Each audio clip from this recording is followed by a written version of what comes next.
وقوفه معايا انا عمري ما هننساه. انا كنت متاكد انه قلبه كبير وعمره ما هيسيب راجل من رجالته يغرق تحت اي ظرف من الظروف.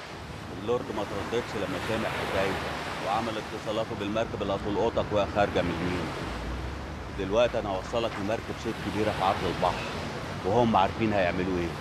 انا مش عارف نقول لك يا دحروج، بس غلاوتك عندي هتحس بيها اول ما نرجع ونخدموك بعناية. المركب هتوصلك بيروت وهناك هو موصي عليه. هتتصل بالرقم ده، هيرد عليك واحد اسمه فادي غسان، هيقوم معاك بالواجب. ربنا ما يوقعك في دي يا اخويا.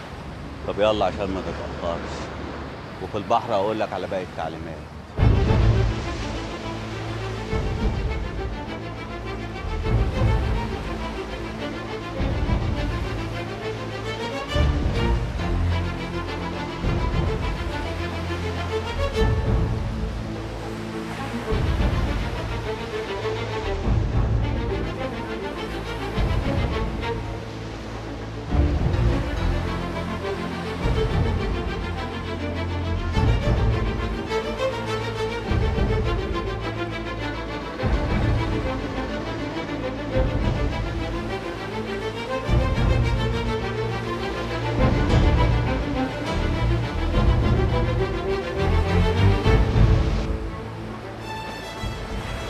احنا غوطنا قوي يا دحروج ومفيش اي مراكب ظهرت. ما هو ده المكان اللي لازم نستنى فيه. كلها 10 دقايق ولا ربع ساعة وتظهر المركب اللي عليها العين. مين كان يصدق ان الواحد يسيب البلد بالشكل ده وبالسرعه دي ويبعد عن كل اللي بيحبهم ويفارقهم يا دحروج؟ فعلا وعدك هيحز بنفسنا كلنا يا عاطف،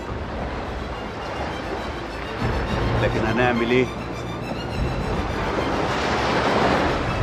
انت اللي جبته لنفسك يا صاحبي. ايه ده؟ انت عايز تقتلنا يا دحروج؟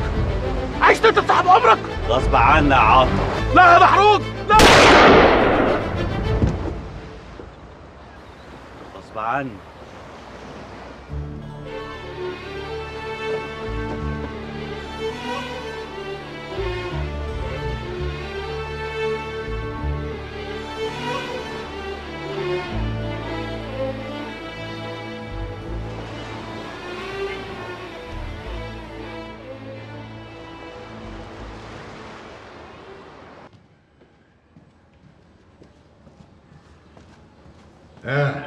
حصل؟ أوامرك سيف على رقابينا كلنا يا لورد. مالك يا دحروج؟ أبدا، أنا زي الفل سعادتك. أنا عارف إنه كان صاحبك، لكن صدقني عطا كان خطر علينا كلنا. كان ممكن يهد كل اللي بنيناه لو وقع تحت يد الحكومة. انسى خالص. ارتاح. أيوه، هو ورزاق ضاعوا يا أبوي. ياما ستات ضيعوا رجالة زينة. شكلها ايه البت دي؟ ربنا يقطع الحريم واللي بيجي من وراه. بقول لك شكلها ايه؟ حلو قوي يا لورد. ضيعت 2 كانت ممكن تضيع التالت. تضيع التالت؟ طالعة واحد من رجالة سعادتك. ايه اللي بتقوله ده يا عمي؟ يروح يقابل الواد لملوم لحاله. افهم يا بدير، افهم. عابد وابو النجا هيتحركوا بعربية تانية قدامه على مسافة بعيدة، يبقوا دليل ليه. ده هيستلم منهم 2 مليون جنيه. كيف نآمنوا؟ عابد وابو النجا هيستنظروه وياخدوا منه الفلوس. ولو مصطفى حابب يرجع بالفلوس لحاله مفيش مانع. لا، عابد وابو النجا يستنوه. مع اني خايف نسلم بضاعة بجد، قوم يضيعها وضيعنا معاها. ضيعوا مين؟ مخبول انت، مخبول اياك انت. افهم يا بدير، عصام ورجالته ما يقدروش يتعرضوا لمصطفى، خصوصا بعد مدير الامن والمحافظ ما غلطوه وخلوه يخلي سبيله. يعني مصطفى دلوقتي بقى كارت نلعب بيه لقدام شهرين، فهمني؟ وضامنين ان محدش هيمسه. انا ما خايفش من عصام، انا خايف من الواد دي يعرف اسرارنا ولا حاجه، وده واد مخبل بيكلم روحه. فهمني يا بدير، هو ما يعرفش غير انه محمل صناديق مشروبات، وانا فاهم ولاد لملوم ان اللي هينقل لكم البضاعه مش لازم يحصل قدامه اي كلام، يسلم ويستلم بس.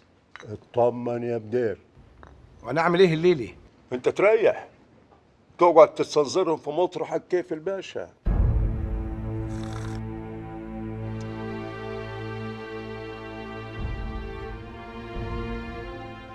بتفكر في ايه بالظبط يا لورد؟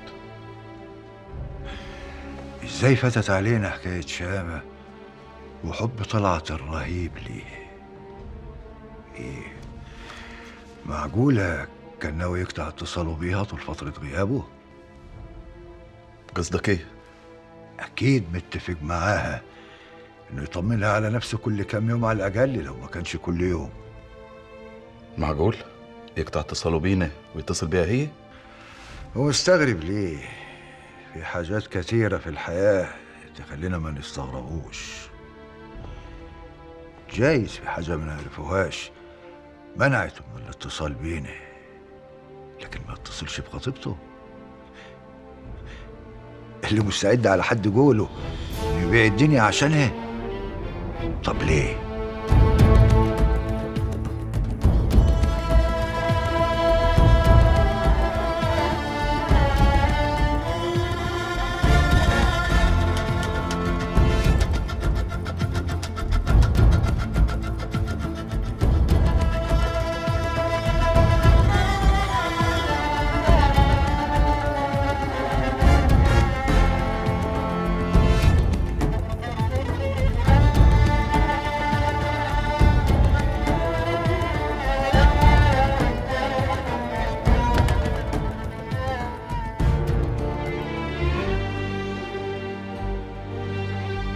دورت عليك كتير.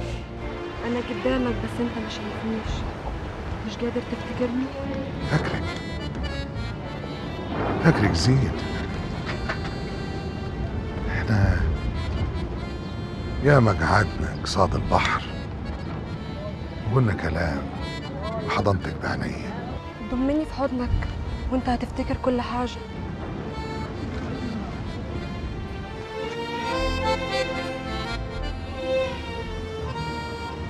أنت خايف تجرب مني؟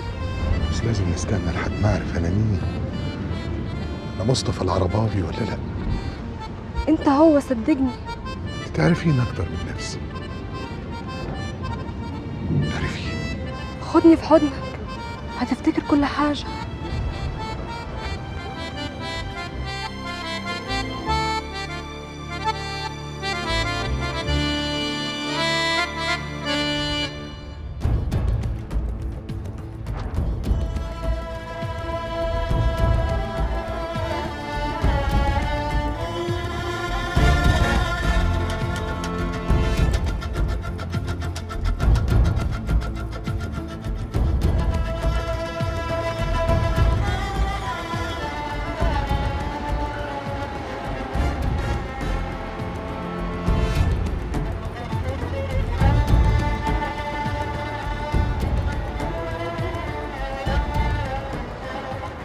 ليه كده يا مصطفى؟ ليه تحلم ببنت الناس اللي أكرموك آخر كرم؟ اوعى تحلم. احلم حلم ينفع.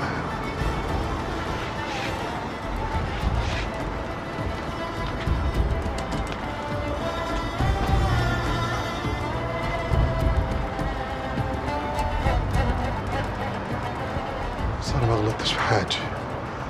أنا بس كنت عايز أعرف أنا إيه عندي. هي عندي زي الشمس اللي بتنهار لي حياتي كله. قاعد تنطيني، قاعد تحدد روحك. ربنا يرحمنا من الخبلان يا رب. مصطفى، صباح الخير. صباح الخير يا واد عمي. ازيك؟ الحمد لله. تعمل ايه؟ لسه صاحي دلوقتي. انت متعود على كده، اول ما تصحى تقعد تبرطم مع نفسك رايح جاي. برطم؟ أنا برطم؟ لا، ده بس بتهيألك. تهيألي؟ تهيألي. خد يا سيدي، كبير بعت لك دول، شبرق روحك بعد شغلانة امبارح. ايوه بس ده كتير يا واد عمي. لا مش كتير عليك، بس انت هدي روحك، هدي روحك وريح. ريح يا واد عمي، ريح.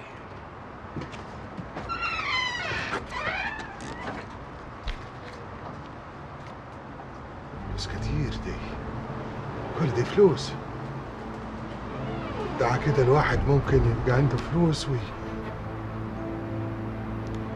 ايه؟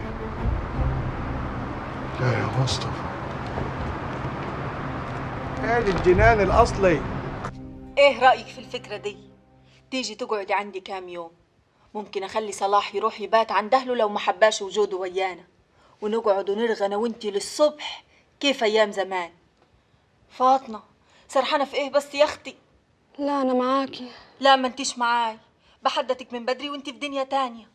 انتي قابلتيه من بعد اخر مرة ما تحددنا فيها؟ قبلته، بس صدقيني مش بخاطري. أنا لقيت روحي بتحدث معاه مع إني بعمل كل اللي أقدر عليه عشان أبعد، وأديلي يومين أهو ما شفتهوش. لكن إيه؟ تعبانة قوي. كاني شايفة قدامي باب كبير بيتقفل لحاله وبيحجب النور اللي جاي من وراه، والدنيا بتضلم أكتر. لا يا حبيبتي، دي الدنيا بخير وهتبقى أحلى كتير. أفهمك كيف بس؟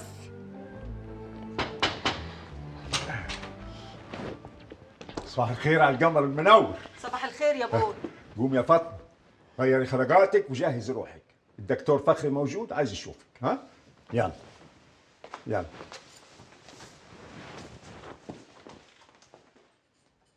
اهدي يا شام، اهدي يا بنتي، ما تعمليش في روحك كده.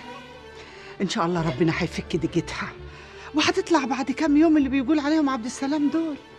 صدقيني يا شامة، أنا سألت الأستاذ خير المحامي، قال لي إن ده روتين لازم يعمله وكيل النيابة لحد ما التحقيق يخلص. روتين يعني إيه؟ أنا مش فاهمة. يحبسها 4 أيام ليه؟ أمي كانت بتدافع عني. أمي عملت كده غصب عنها وهم عارفين. بالراحة على روحك يا شام، كل عقدة ولها حلال يا بنتي.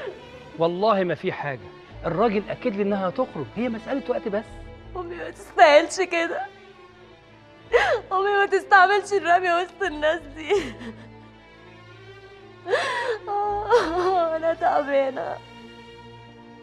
عمري ما تخيلت إن ده ممكن يحصل لنا. استرها معانا يا رب، هات العواقب سليمة يا رب. ارجع بقى، أنا محتاجة أكمل. أكتر وقت حسيت إني محتاجاك فيه هو دلوقتي. أنت فين؟ عايزة أسمع صوتك ولو بكلمة واحدة.